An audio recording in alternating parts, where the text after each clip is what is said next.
आज हम पढ़ेंगे ट्रांसफार्मर के बारे में। किसके बारे में? ट्रांसफार्मर।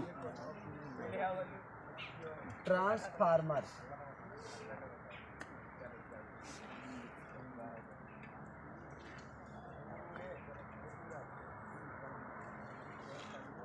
हिंदी में इसको कहते हैं, ट्रांसफार्मर को परिणामित्र कहते हैं। हिंदी में ट्रांसफार्मर को परिणामित्र कहते हैं। ट्रांसफार्मर मुख्य रूप से दो प्रकार का होता है। ऊंचाई ट्रांसफार्मर, ऊंचाई ट्रांसफार्मर,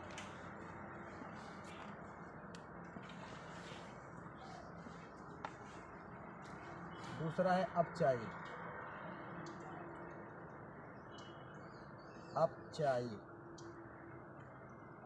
ट्रांसफार्मर।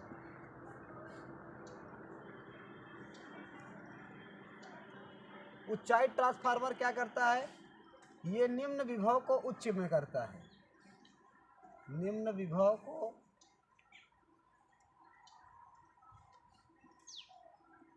उच्च विभव में बदलता है।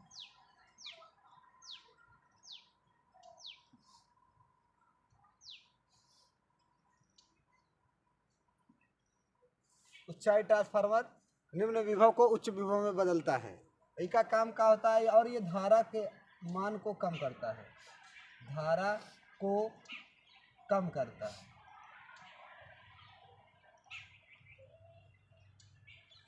और अपचाई ट्रांसफार्मर क्या होता है? उच्च विभव को निम्न विभव में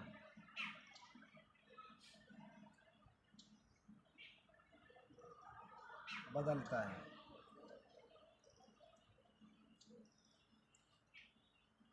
और धारा के मान को बढ़ाता है, धारा को अधिक करता है।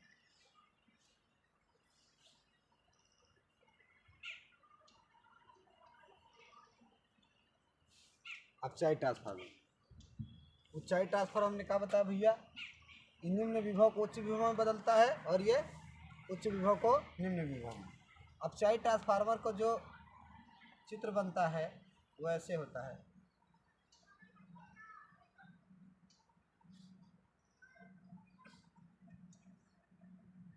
ये हो गया इसका इनपुट,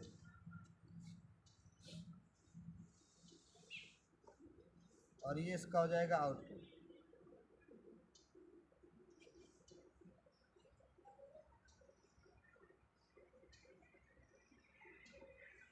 ये प्राथमिक कुंडली है, प्राथमिक, ये द्वितीय।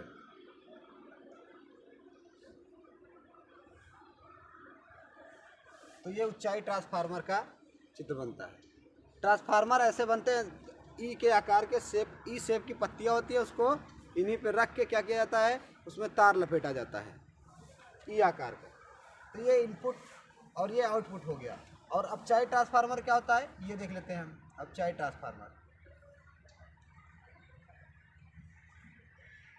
ट्रांसफार्मर में क्या होता है? प्रथम कुंडली में फेरों की संख्या अधिक होती है और द्वितीय कुंडली में फेरों की संख्या कम होती है। ये हो गया इसका इनपुट आउटपुट, और ये हो गया प्राथमिक, ये द्वितीय।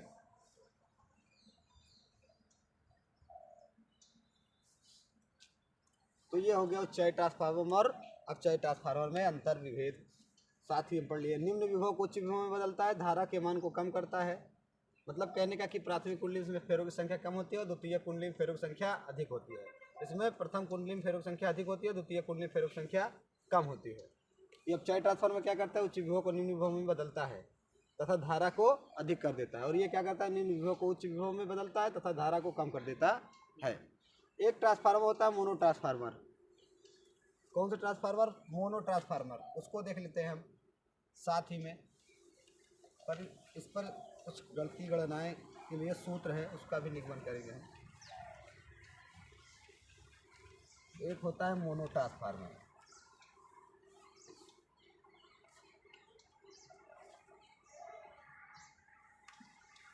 मोनो ट्रांसफार्मर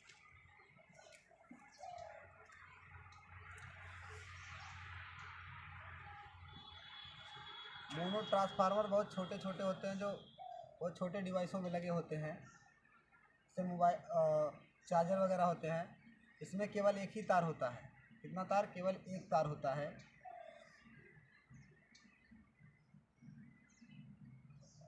और यहाँ से क्या किया जाता है? इनपुट दिया जाता है। ये इनपुट है और ये आउटपुट।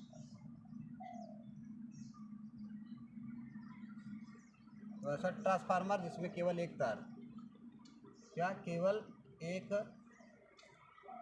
तार उपयोग होता है।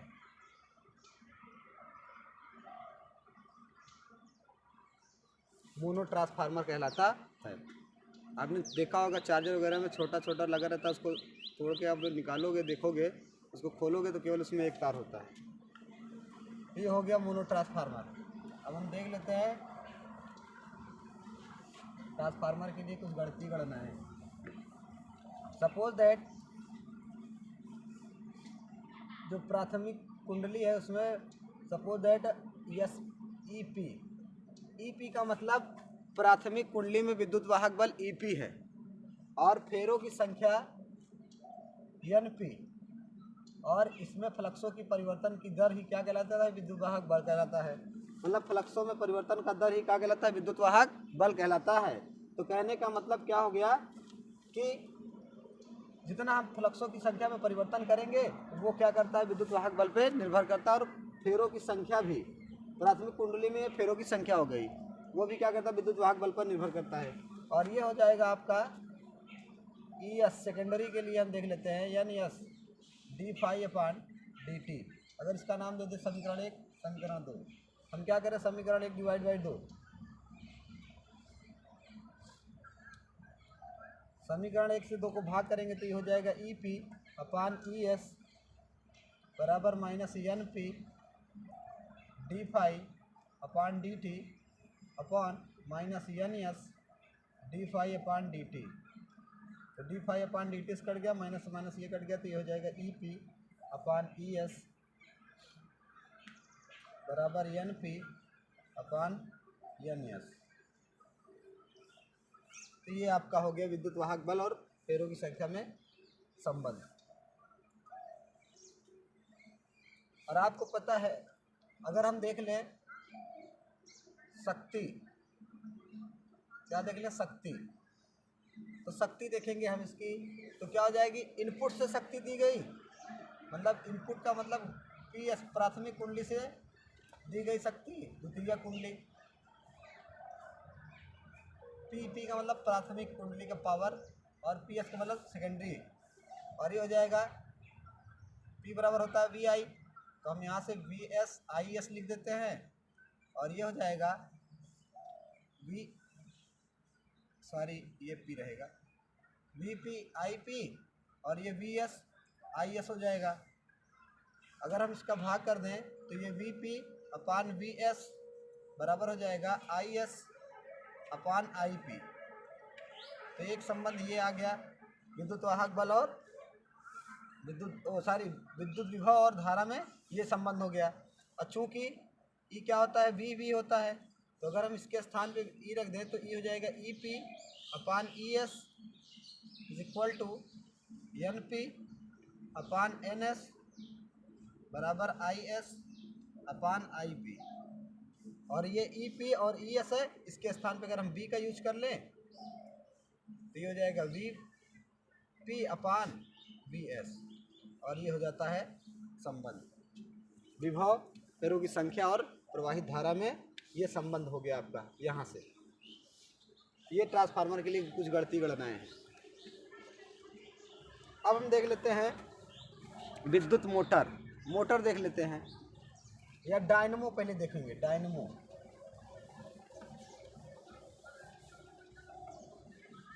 जिसको जनित्र कहते हैं हिंदी में।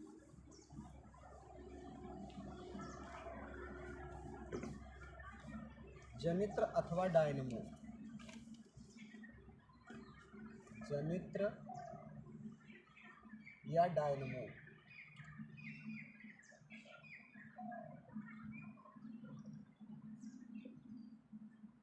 डायनमो, जनित्र अथवा डायनमो, ये क्या करता है?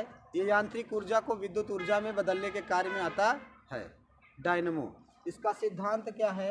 ये चीज़ देख लेते हैं कि सिद्धांत पे कार्य करता है। सिद्धांत सबसे पहले देख लेते हैं। तो सिद्धांत इसका होता है फैराडे के नियम पर। इस पर आधारित है, ये फैराडे के नियम पर आधारित है।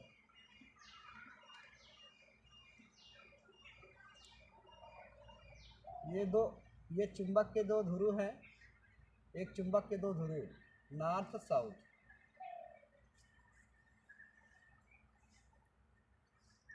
डायनमो दो प्रकार का होता है, एक एसी डायनमो होता है और एक डीसी डायनमो। दोनों साथ में ही देख लेते हैं। एसी डायनमो और डीसी दोनों देख लेते हैं। तुलनात्मक अध्ययन कर लेते हैं। ये हो जाएगा आपका नॉर्थ साउथ। ये चुंबक के दो, एक चुंबक के दो ध्रुव हो गए और इसमें एक कुंडली लगी रहती, कुंडली होती है ये, और ये इसका वायर निकला रहता है। यहाँ पे एक क्या होता है? यहाँ पे एक सर्पिल वलय होता है। क्या होता है? सर्पिल वलय। और दूसरा यहाँ पे होता है एक सर्पिल वलय, थोड़ा सा बड़ा बनाए।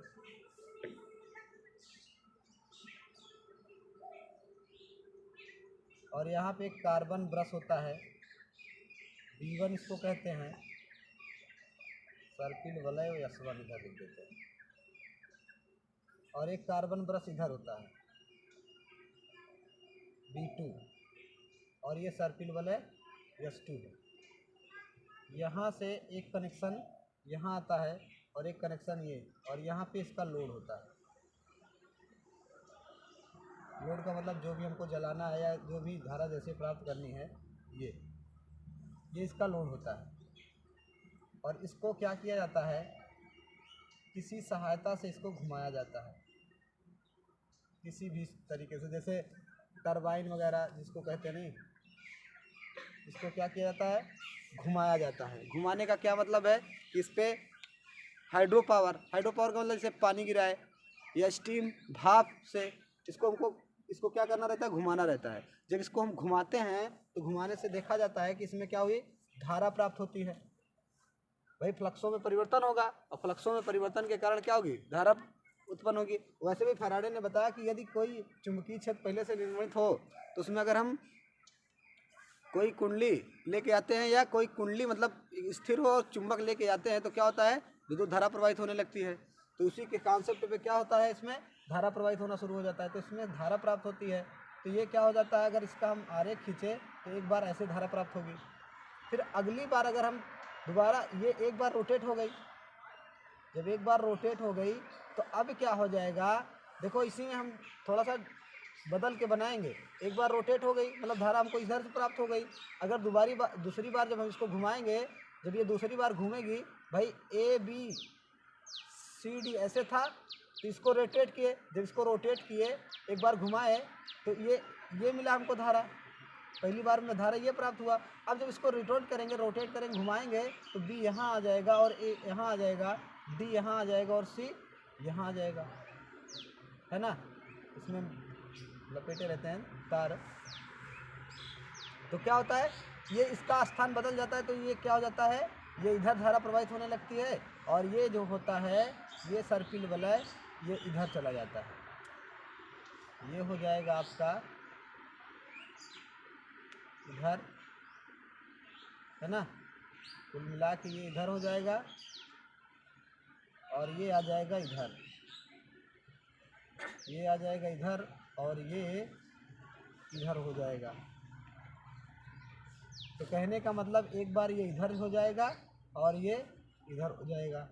मतलब ये ऐसा घूमने के लिए बना रहता है इसमें, ऐसा घूमने के लिए, जैसे इसमें फंसा रहेगा ऐसे घूमेगा, और ये कार्बन ब्रश को केवल टच करता है तो दोबारा हमको धारा इधर प्राप्त हो जाएगी। तो ये क्या हो जाता है, AC हमको प्राप्त हो जाता है। ये घूमने के लिए ऐसे बना रहता है, ऐसे देखोगे आप तो घूमता रहता है। तो ये हो जाएगा आपका AC मोटर हो गया, AC डायनमो हो गया। ये आपका AC डायनमो हो गया। अब हम DC के लिए देख लेते हैं। DC डायनमो भी सेम टू सेम ऐसे ही होता है, बाकी सिर्फ क्या होता है, थोड़ा सा चेंजिंग होता है इसमें। DC डायनमो,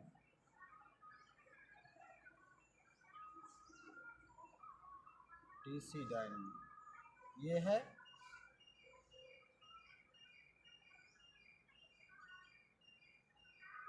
और ये सर्पिल वाले लगे होते हैं, तो S1 S2, और यहाँ कार्बन ब्रश यहाँ लगा होता है, कार्बन ब्रश यहाँ लगा होता है। और इसको क्या किया जाता है, यहाँ पे लोड दिया जाता है इसको, और ये इसको लोड दे दिया गया,